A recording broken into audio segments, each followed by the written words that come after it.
Assalamualaikum warahmatullahi wabarakatuh dan selamat malam pemirsa. Senang sekali saya Rafika Mustaqimah kembali menjumpai Anda dalam program Obrolan Karibosi. Seperti biasa selama 60 menit ke depan kami akan membahas tema yang menarik dan juga hangat diperbincangkan. Dan tentunya akan menghadirkan narasumber yang berkompeten di bidangnya masing-masing. Selebes People, saat ini secara khusus obrolan Karibosi mengangkat tema terkait waspada tapi jangan panik, gangguan ginjal akut anak. Selebes People, masyarakat diminta untuk waspada dengan gangguan ginjal akut pada anak, namun masyarakat diminta untuk tidak bingung dan juga menghadapi situasi seperti ini.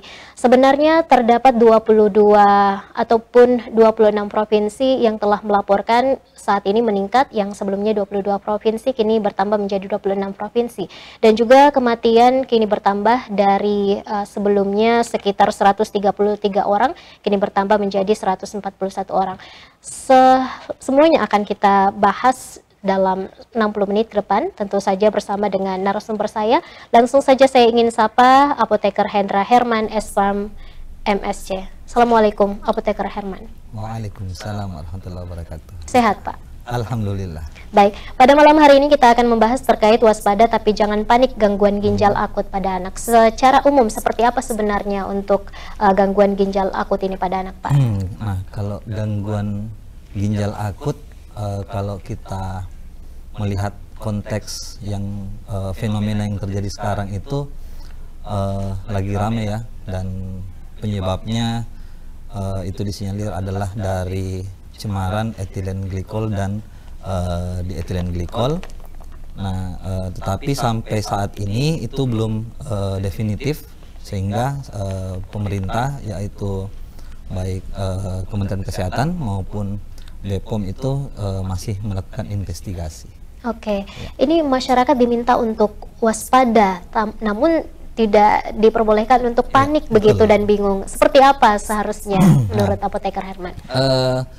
Waspada tapi tidak panik. Jadi memang benar bahwa harus waspada. Nah, sebenarnya satu keuntungan dari masalah ini adalah masyarakat itu lebih peduli, lebih lebih care ya terkait informasi tentang obat, Mbak Vika. Ya. Oke, kenapa sebenarnya ini dikatakan berbahaya, Pak? Kandungannya kah atau seperti apa? Ya, nah kalau dikatakan berbahaya, maka kalau kita lihat yang disampaikan itu baik dari BPOM maupun Kementerian Kesehatan, yaitu ada dua ini, etilen glikol dan dietilen glikol. Apa itu Pak? Nah, itu sebenarnya bentuk cemaran dari sediaan obat.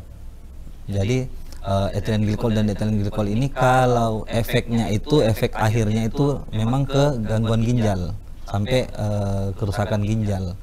Tapi itu masih sebatas cemaran, karena etilen glikol sama dietilen glikol ini sebenarnya tidak digunakan dalam industri obat.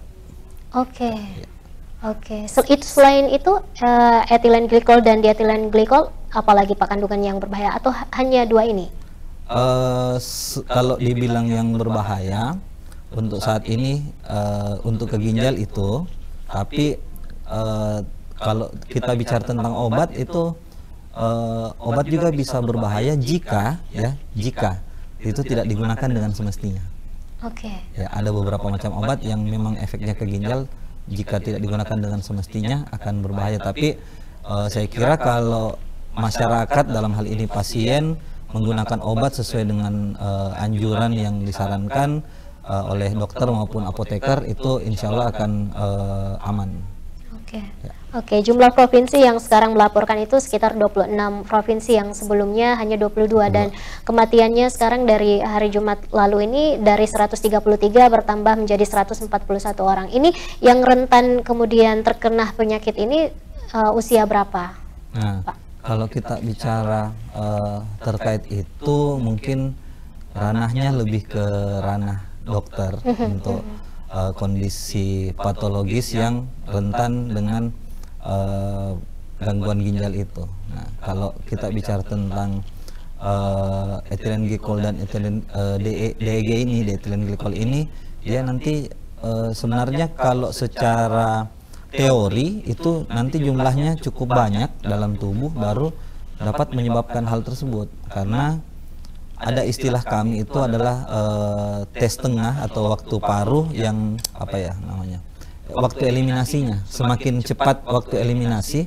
maka potensi untuk ada di dalam tubuh itu menumpuk itu akan berkurang. Jadi dan DEG dan EG ini termasuk yang cepat eliminasinya sebenarnya. Oh, oke, Ya, oke. sehingga ya diharapkan dengan penggunaan yang cukup ya yang sesuai itu tidak akan menyebabkan gangguan ginjal. Untuk etilen dan dietilen ini, Pak. Betul. Oke, untuk proses kerjanya sendiri untuk dua kandungan ini seperti apa? Nah, sebenarnya kalau gangguan ginjal ini tahap terakhir. Oke, Tahap iya. terakhir. Jadi untuk etilen glikol itu ada 3 tahap sebenarnya. Tahap pertama di hari pertama itu dari sampai 12 jam setelah menggunakan itu, dia dapat menyebabkan gangguan pada perut atau gastrointestinal. Oke. Nah, nanti sampai 24 jam dia paru-paru dan jantung, gangguan ke paru-paru dan jantung. Nah, nanti stage 3-nya ini, stage 3-nya itu sampai 72 jam itu baru merusak ginjal. Nah, kemudian proses merusak ginjalnya sebenarnya dia itu mengendapkan kalsium di saluran ginjal, Mbak Vika. Jadi kalau kita cerita gini dulu, kalau kita cerita ginjal, jadi ginjal itu fungsinya adalah untuk penyaring. Jadi ginjal itu menyaring partikel-partikel yang besar itu tidak boleh lewat ke ginjal. Kemudian setelah disaring masuk ke ginjal, ya, nah, ada saluran-saluran namanya tubulus. Itu kalau masuk ke situ, yang masih dibutuhkan oleh tubuh akan diserap kembali ke dalam tubuh. Yang tidak dibutuhkan akan keluar bersama urin, kencing. Ya. Nah, dalam situ ada kalsium. Jadi kalau etilen glikol itu kalau ketemu dengan kalsium, ya bukan etilen glikolnya sih sebenarnya, tapi hasil metabolisme dari etilen glikol ketika ketemu dengan kalsium dia akan mengendap membentuk kalsium oksalat. Nah, itulah nanti yang akan membuat gangguan pada ginjal.